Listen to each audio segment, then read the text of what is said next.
in a southern Indian Ocean. As every hour goes by, the search area gets bigger and bigger. Quando o voo 370 desaparece em 8 de março de 2014, ele se torna um mistério internacional. Não é aceitável que um avião cheio de passageiros desapareça. O mundo não pode tolerar isso. Como uma aeronave de última geração com 239 tripulantes e passageiros pode desaparecer? O voo 370 pode virar um navio médio celeste do século XXI. Nothing's ruled out over the mysterious loss of a Malaysian airliner.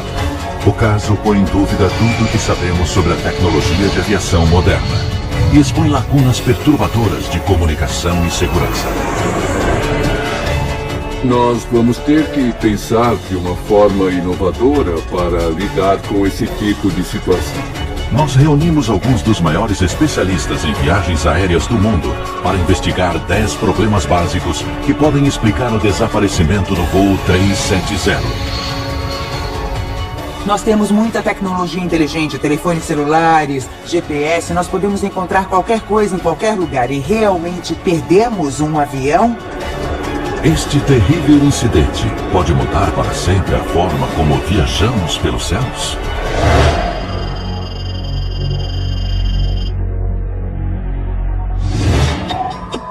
O Aeroporto Internacional de Kuala Lumpur é um dos maiores e mais movimentados da Ásia. Como em outros centros da aviação mundial, centenas de voos decolam daqui diariamente. Em 7 de março de 2014, poucas horas antes do horário de partida, 227 passageiros fazem o check-in para o voo 370. Após um voo noturno, eles devem chegar a Pequim às 6 da manhã. Primeiro, os passageiros passam pela segurança do aeroporto. Enquanto seus documentos são conferidos e sua bagagem escaneada, o Boeing 777 é preparado para a decolagem. Os 12 tripulantes do voo 370 se apresentam para o trabalho e se dirigem ao avião. Eles também passam pela segurança.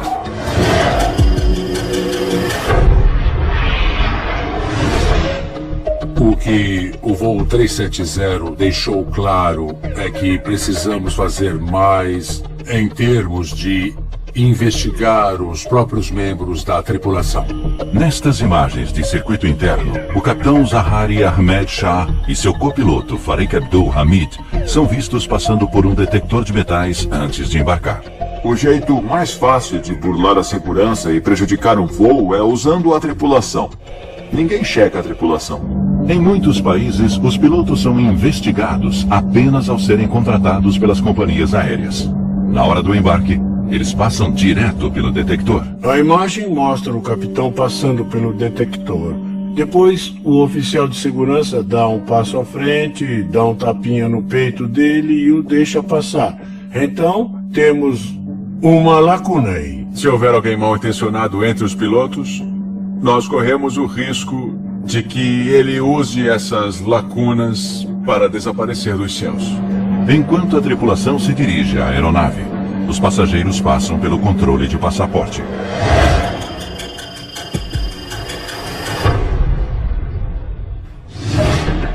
Dois dos passageiros prestes a embarcar no voo 370 estão viajando com passaportes roubados e não são detidos. O fato de as pessoas que embarcaram nesse avião não terem sido devidamente investigadas é um problema sério para mim. Depois, eles foram identificados como iranianos em busca de asilo. Mas como eles conseguiram passar pelo controle de passaporte sem serem detectados? A Interpol tem uma base de dados com detalhes de mais de 40 milhões de passaportes roubados ou perdidos. Todos os países que contribuem com a Interpol, e eles são cerca de 160, têm acesso à base de dados. Mas, infelizmente, os países não são obrigados a consultar essa base de dados. Na verdade, a maioria dos países, incluindo a Malásia, não a usam regularmente para vetar os passageiros. Esta lacuna alarmante pode aumentar a pressão pela mudança de protocolos internacionais. Eu acredito que a base de dados da Interpol vai começar a ser usada com mais frequência. mas o custo e o acesso precisam ser melhores. Com os passaportes verificados, os passageiros do voo 370, como é praxe no mundo todo, partem para a checagem de segurança. É quando as autoridades procuram explosivos, armas e materiais perigosos. Eles checam as nossas malas, nós passamos por detectores, mas isso indica que existe uma falha em algum lugar.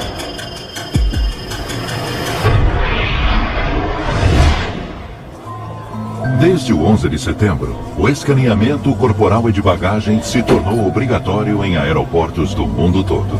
Mas o processo não é tão meticuloso quanto pensamos. A nossa bagagem de mão nem sempre recebe a atenção adequada. Depois de 1 hora na fila, nós achamos que a segurança é alta. Mas cada escaneamento individual deve levar aproximadamente de 12 a 15 segundos. Uma pessoa fica sentada na máquina de checagem das malas e ela vê uma imagem a cada 8 segundos. Eu não conheço ninguém capaz de realmente checar o que tem em uma mala em 8 segundos. Existem fraquezas por causa de problemas fundamentais. Por exemplo, nós não temos equipamentos capazes de encontrar explosivos na bagagem de mão. Pode até haver um explosivo, mas ele vai parecer um salame ou um pedaço de queijo. Mais de uma década após o 11 de setembro, os protocolos de segurança parecem rígidos, mas ainda existem fraquezas fundamentais no mundo da aviação, especialmente no que diz respeito à tecnologia e ao seu uso. Nós gostaríamos que a tecnologia da segurança aeronáutica chegasse ao ponto em que o erro humano fosse removido da equação. Ao ponto em que não dependêssemos das decisões de uma única pessoa que faz a revista e escaneia a bagagem despachada ou de mão. Identificar ameaças antes do embarque é a forma mais eficiente de garantir a segurança. Novas tecnologias estão sendo desenvolvidas para identificar quem está viajando, o que há na bagagem e o estado de espírito dos passageiros e tripulantes. Métodos inovadores de detecção estão sendo usados em aeroportos do mundo inteiro, muitos deles baseados na ciência biométrica e no reconhecimento facial 3D. E há novos sistemas criados para impedir que substâncias perigosas ou explosivas entrem no avião. Nós podemos melhorar a tecnologia de escaneamento da bagagem despachada ou da bagagem de mão com sofisticados algoritmos da máquina de raio-x capazes de detectar a presença de um dispositivo explosivo e nos alertar imediatamente. Embora nenhuma evidência ligue os tripulantes ao desaparecimento do voo 370, o caso levanta questões sobre a necessidade de avaliá-los regularmente. Novas tecnologias e inovações se baseiam em indicadores fisiológicos e psicológicos. O sistema que verifica a sua identidade pelo movimento dos seus olhos também pode dizer se você está bêbado, se tem um problema ou se você está ansioso. Nós temos que saber se, no mínimo, o piloto, o copiloto e o comissário de bordo não estão sendo coagidos ao entrar na cabine de comando. Com a avaliação comportamental, o nervosismo, o suor e outros sinais podem indicar se uma pessoa tem más intenções. Boa parte dessa tecnologia ainda está no futuro. E para muitas autoridades aéreas ao redor do mundo, é simplesmente uma questão de custo-benefício. O que acaba atrasando o aprimoramento das tecnologias modernas nos países em desenvolvimento é o custo. Quase todos os equipamentos são caros demais, tanto em termos de aquisição quanto de manutenção, assim como o treinamento do pessoal que vai lidar com eles. É preciso mais cooperação internacional. É necessário compartilhar essa tecnologia. Nós temos que levar esses avanços tecnológicos dos países desenvolvidos para os países em desenvolvimento. Com as checagens de segurança completas, o voo é liberado para decolagem à 00:40. O Boeing 777 deixa a pista do aeroporto de Kuala Lumpur pela última vez. Primeiro, o avião é liberado para decolagem e quem faz isso é o controlador na torre. Então a aeronave inicia o voo e assim que o controlador garante que ela não está na rota de outros aviões, ele entrega a aeronave para o controle de área. Esse processo é uma rotina que se repete o tempo inteiro, todos os dias. O controlador de voo vai identificar o avião, vai colocá-lo em altitude de cruzeiro, em sua rota correta, o mais rápido possível. Por isso, há uma série de transmissões entre o controlador e o piloto. A caminho de Pequim, o voo 370 cruzará o espaço aéreo do Vietnã. Existem protocolos para a transferência de um voo do controle de tráfego aéreo de um país para o de outro. Ao sair de uma zona, o piloto recebe informações sobre a frequência de rádio da próxima zona. Ele faz contato e avisa a zona seguinte, onde ele está e que está prestes a entrar nela. O controle de tráfego aéreo malaio dá instruções ao voo 370 para a próxima zona de voo sobre o Vietnã. O procedimento normal seria dar boa noite ao controle de tráfego aéreo malaio e, literalmente, no momento seguinte, dar bom dia ao Vietnã. A instrução foi dada e foi confirmada. Boa noite, Malaysia 370. E depois, silêncio. A transferência de controle de tráfego aéreo incompleta é o problema seguinte na sequência de eventos. Com a comunicação via rádio suspensa, o controle de tráfego aéreo depende do radar. Mas transferências perdidas não são exatamente incomuns. A gente pode estar no meio de uma conversa sobre a navegação, alguma outra coisa, e perceber que esqueceu de fazer contato. Acontece. Obviamente não deveria, mas acontece. Mas o chamado buraco negro entre controles de tráfego aéreo internacionais fornece uma oportunidade perfeita para quem tem intenções sinistras. Se o seu plano é fazer o avião desaparecer, esse pode ser um bom ponto de partida. Você tem uns 5 minutos de vantagem antes que uma investigação séria comece a acontecer. Mais preocupação. 2 minutos após as últimas palavras do voo 370, o dispositivo de monitoramento de radar do avião, seu transponder, para de funcionar. Com 20 mil aviões no ar a qualquer momento, os transponders são a principal ferramenta de rastreamento do controle de tráfego aéreo. Um transponder é um dispositivo na aeronave que funciona por estímulo. Assim que ele recebe certas ondas de radar, de um radar em terra, ele acorda. O radar transmite uma pergunta que diz basicamente quem é você. E o transponder responde com uma mensagem digital dizendo sou eu, estou aqui. E dependendo da complexidade do sistema no avião, ele pode enviar mais informações sobre a aeronave, sua altitude e posição.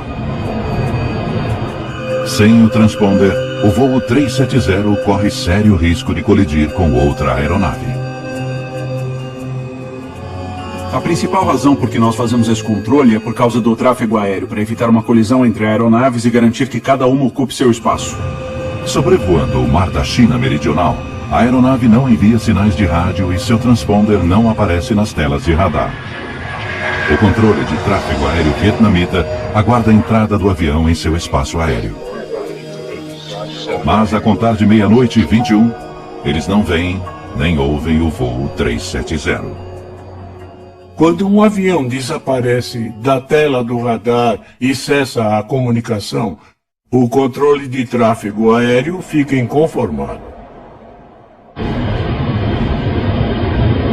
Cego, sem o transponder, o controle de tráfego aéreo não faz ideia de que o Boeing 777 saiu de curso, indo para o oeste na direção totalmente oposta.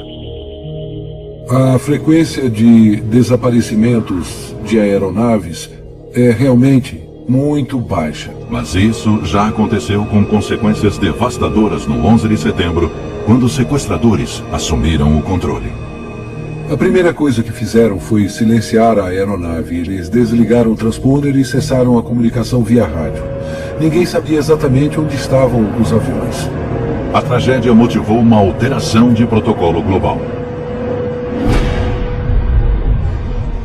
Quando eles entendem o que está acontecendo, uma das medidas é contatar os serviços de segurança. Se eu entro no espaço aéreo de Londres, e você sabe como a frequência muda várias vezes em um período muito curto, basta eu perder um contato que, sem mais nada acontecendo, as caças aparecem ao meu lado.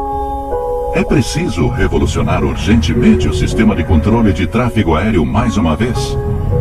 Talvez seja a hora de trocar a transferência manual por um sistema automático. Eu acho que uma transferência automática seria benéfica. Mas sempre que aumentamos a automatização, aumentamos o possível risco. Isso, risco. É uma escolha entre a tecnologia, que nos dá mais certeza, e o fator humano, que nos dá um pouco mais de controle, mas gera um ponto de ruptura. Mas o transponder não é o único sistema que mantém os aviões em contato com o solo. Existe outro, o Sistema de Comunicação e Relatórios de Aeronaves, ou ACARS. As aeronaves podem automaticamente enviar dados sobre o seu desempenho ao fabricante, incluindo o desempenho do motor, consumo de combustível e talvez até a velocidade da aeronave. Mas no caso do voo 370, o sistema via satélite parou de transmitir mais ou menos ao mesmo tempo em que o avião se desviou da rota e o transponder parou de funcionar. É nessa janela de 10 a 15 minutos que nós precisamos entender o que estava acontecendo na cabine de comando. O fato de tanto o transponder quanto o sistema ACARS terem sido desligados levanta uma questão crucial. O transponder tornou-se inoperante. Como ele se tornou inoperante? No momento, parte do sistema ACARS foi desativado. Pode ter sido uma desativação proposital ou uma falha do sistema muito específica. A pessoa em melhores condições de desligar o sistema é o piloto. Se o piloto tiver que desligar o transponder, ele não vai ter nenhum problema, porque ele fica aqui no controle central e é só uma questão de localizar a chave e então virar. Outro jeito de fazer isso, ou por exemplo de desligar o ACARS, é mexer aqui em cima nos disjuntores e puxar os disjuntores correspondentes, e isso faz tudo parar de funcionar. Um piloto pode desligar um transponder por motivos legítimos. Eu tive que desligar um transponder durante o voo uma vez, e no meu caso foi por causa de uma pane elétrica.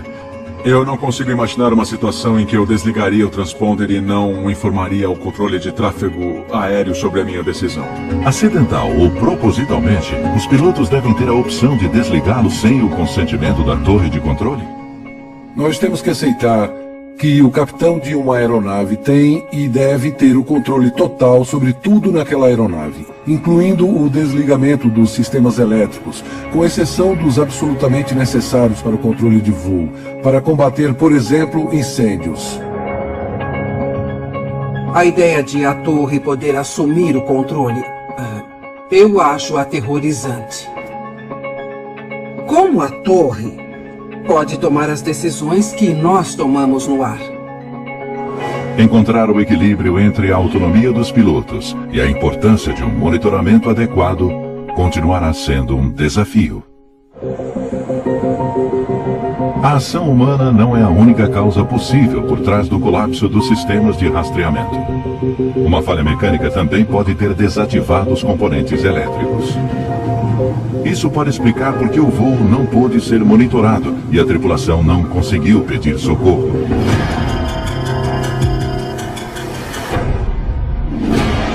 O Boeing 777 está em operação há 20 anos e tem um dos melhores históricos de segurança entre as aeronaves comerciais. O 777 é uma aeronave muito segura. Existem mais de 1000 em operação e o número de acidentes é baixíssimo. Mas existem precedentes de falhas mecânicas. Em 2008, combustível congelado levou ao pouso forçado de um 777 no aeroporto de Heathrow, em Londres.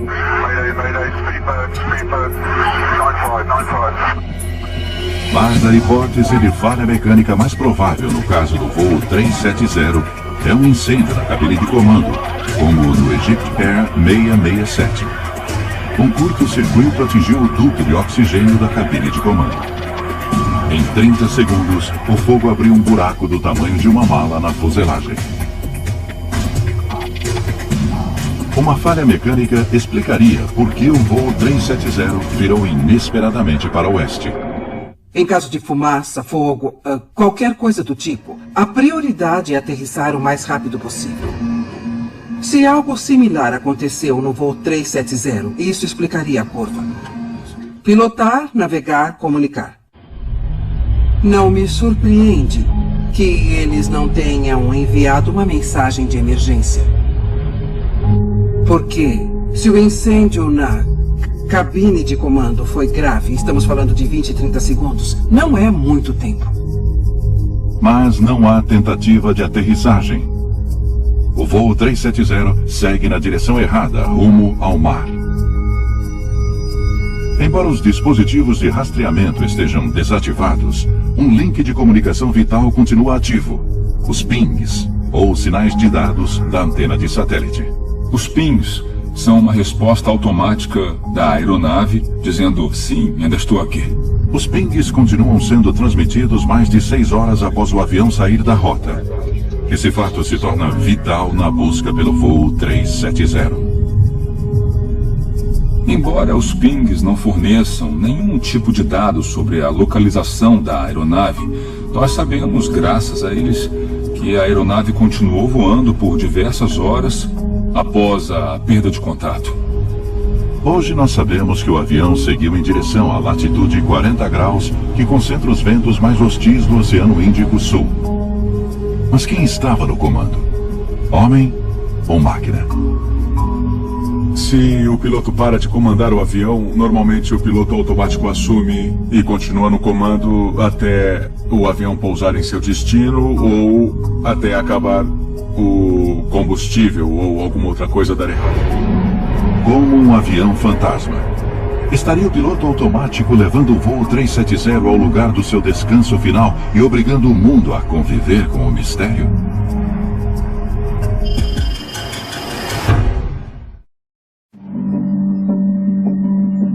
O voo 370 sai de curso e parte rumo à vastidão do Oceano Índico. Um mistério que expõe uma série de lacunas na segurança aeronáutica. Em terra firme, o mundo acorda com a notícia urgente de que há um avião desaparecido. Parentes e amigos em Pequim chegam para receber o voo 370, mas ele nunca aparece. Malaysian Airlines confirmed that the flight MH370 had lost contact with Subang Air Traffic Control at 2:40 a.m. Com o nível de combustível perigosamente baixo, às 8h11 da manhã, o avião envia seu último sinal de satélite automático, ou PIN. O transponder foi desativado há mais de 7 horas. E o controle de tráfego aéreo malaio ouviu o copiloto pela última vez 6 horas atrás. Um avião passar um período tão grande sem um monitoramento é algo muito raro.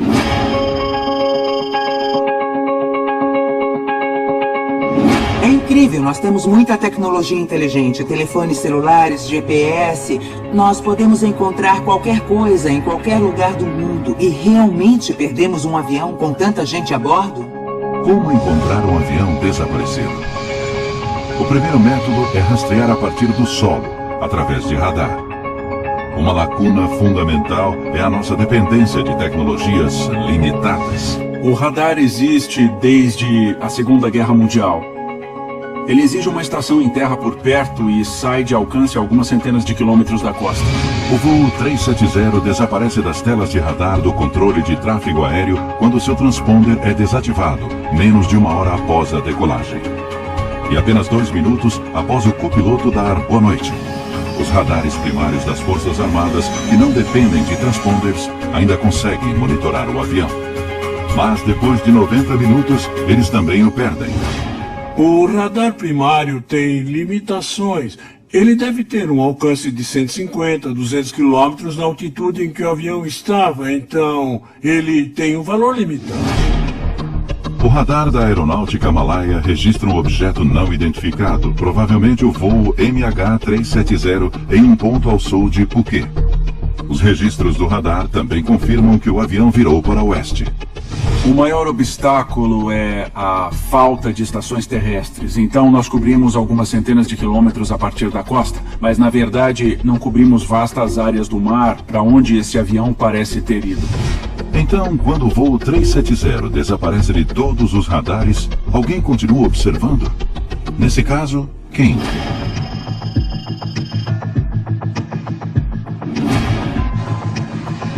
Mais de 1000 satélites orbitam a Terra. As Forças Armadas e empresas particulares investiram trilhões de dólares na tecnologia de satélites. Alguns deles registram imagens a centenas de quilômetros, distinguindo objetos com meio metro de comprimento. Sem dúvida, o avião deve ter sido avistado. A grande maioria dos satélites de imagem é de órbita baixa, a poucas centenas de quilômetros de altitude, e se move muito rápido. Então, capturar a imagem a partir de um satélite de algo na superfície da Terra é como passar por uma rua de carro, olhando através de binóculos e tentar ler os números de todas as casas. Nações como a Rússia e os Estados Unidos podem ter escolhido não divulgar dados confidenciais de satélite que poderiam revelar suas capacidades militares. Uma questão interessante é em que fase das buscas as capacidades militares nacionais passaram a ser utilizadas. Quando um satélite é encarregado de ajudar na busca ao voo 370, pode significar que as capacidades dele não estarão disponíveis para outros assuntos de alta prioridade. A Malásia pediu que outros países compartilhassem dados de radar e satélite potencialmente sensíveis. As Forças Armadas Americanas têm alguns satélites dedicados ao monitoramento de mísseis, mas eles se baseiam em padrões de calor. E uma aeronave em pleno voo não gera calor o bastante. Se houvesse uma grande explosão, esses satélites provavelmente teriam identificado. Mas oficiais americanos dizem que esses sistemas não detectaram nada que indicasse algo como uma grande explosão, o que leva ao mistério do que pode ter acontecido. O exército pode estar ajudando nos bastidores, mas a questão da segurança nacional sempre vai deixar lacunas na inteligência que é compartilhada. Com poucos fatos sólidos à mão, os malaios precisam desesperadamente de informações e da colaboração de seus vizinhos e da comunidade internacional. Nas primeiras etapas da investigação, tivemos muitas informações conflitantes. E a mudança da área de busca levou a uma grande perda de tempo. A operação de busca em terra firme é prejudicada pela falta de informações. Não há um diálogo eficaz entre países e autoridades aeronáuticas, impedindo que surja uma visão geral do incidente. Foi crise, atrás de crise, atrás de crise. E sem nenhum gerenciamento dessa crise.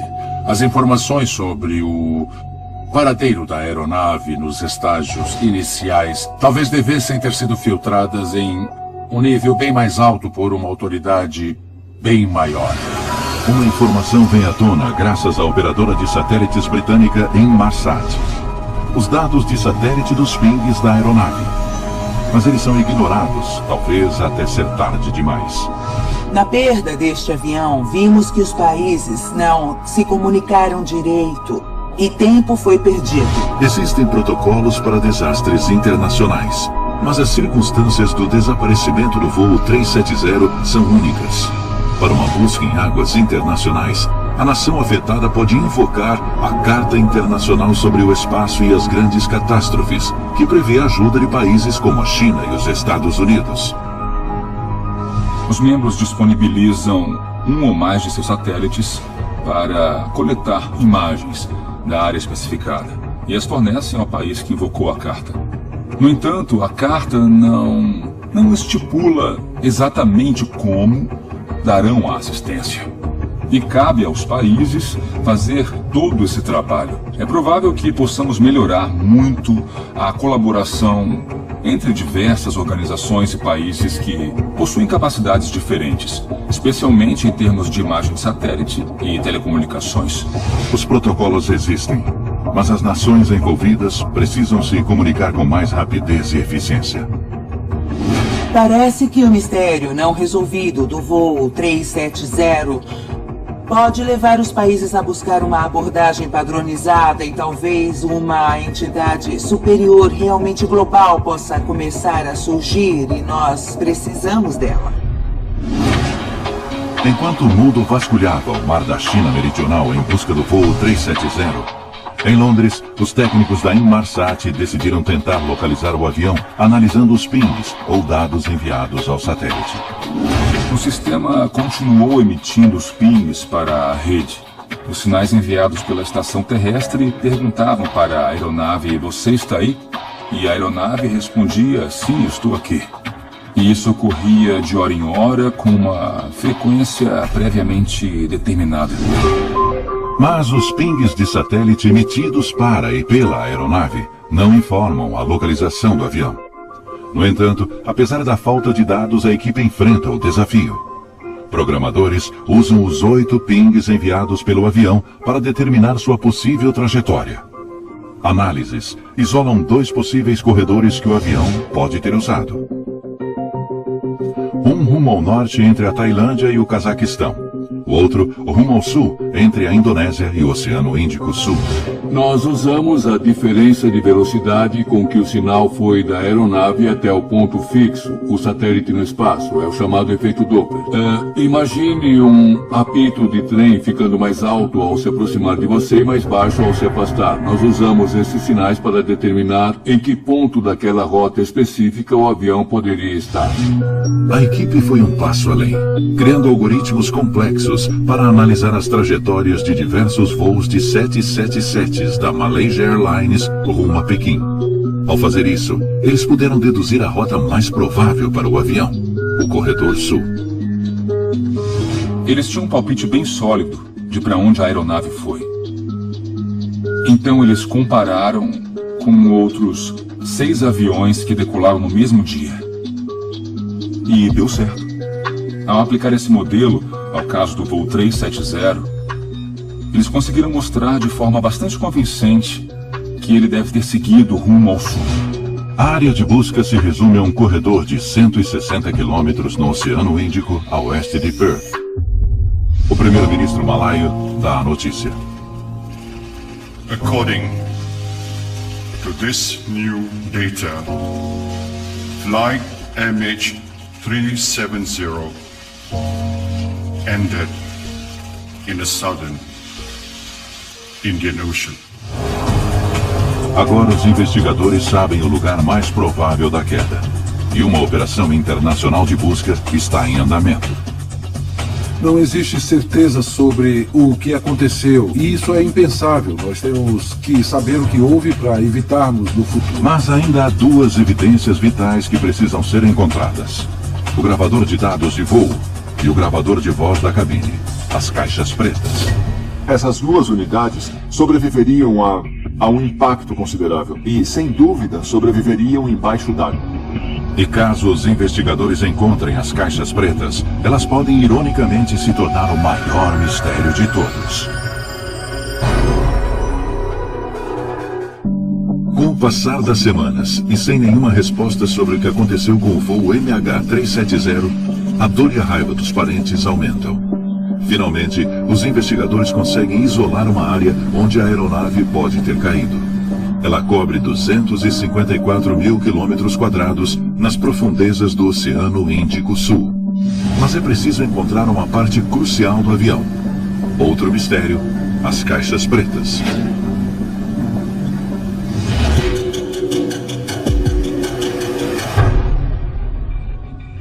Depois de identificar um campo de destroços, temos que encontrar as caixas pretas, os 2 dispositivos de gravação. A questão é, o que eles podem nos dizer?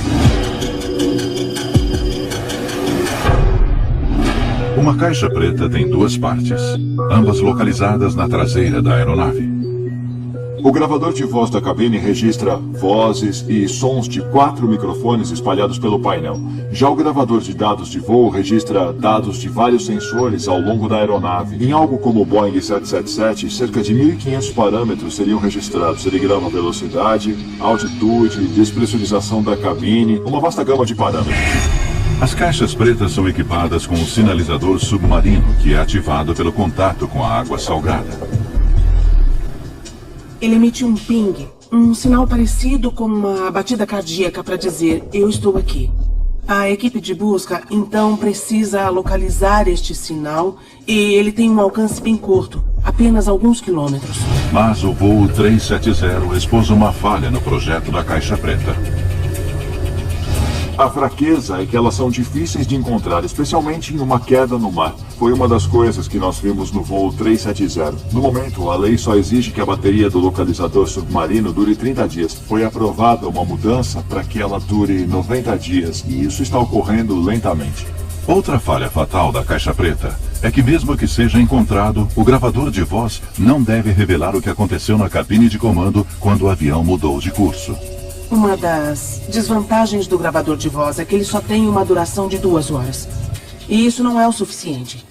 Nós podemos ter perdido o evento que causou o problema, porque depois ele grava por cima. Com o tempo se esgotando, a busca pelo voo 370 continua. Ela se torna a maior busca multinacional aérea e marítima da história, envolvendo 26 países. Eu acho que o comandante da Marinha Australiana fez o melhor comentário sobre isso. Alguém perguntou se era como procurar uma agulha no palheiro. Ele disse, ainda estamos procurando o palheiro, imagina a agulha.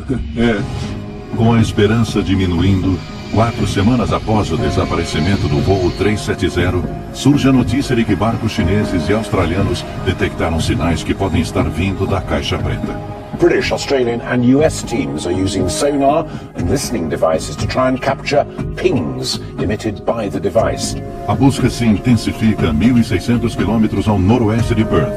Mas localizar e recuperar a caixa preta no leito oceânico montanhoso será a tarefa mais difícil até agora. Time is against them. 28 days on from the jet's disappearance, the batteries in the recorders only last for around 30. Mesmo que eles encontrem a caixa preta, ela nunca revelará todos os detalhes sobre o que aconteceu com o voo 370. Este caso pode mudar essa abordagem e forçar a indústria a registrar mais dados ao longo de um intervalo maior nas caixas pretas. A perda trágica de 239 passageiros e tripulantes expôs as limitações da tecnologia usada na aviação. Em um mundo onde podemos transmitir dados em tempo real para smartphones com mais memória do que uma caixa preta, está na hora de essa tecnologia ser aplicada a aeronaves? Eu acho que a prioridade é, a curto prazo, tentar encontrar alguma solução para podermos transmitir dados em tempo real de uma aeronave durante o voo para sistemas em som. E essa tecnologia não está tão distante. E algumas inovações podem ser aceleradas como resultado do voo 370. A Universidade de Cranfield, líder em pesquisa aeronáutica, está desenvolvendo um sistema de informação revolucionário, a transmissão seletiva, que utiliza dados em tempo real da aeronave.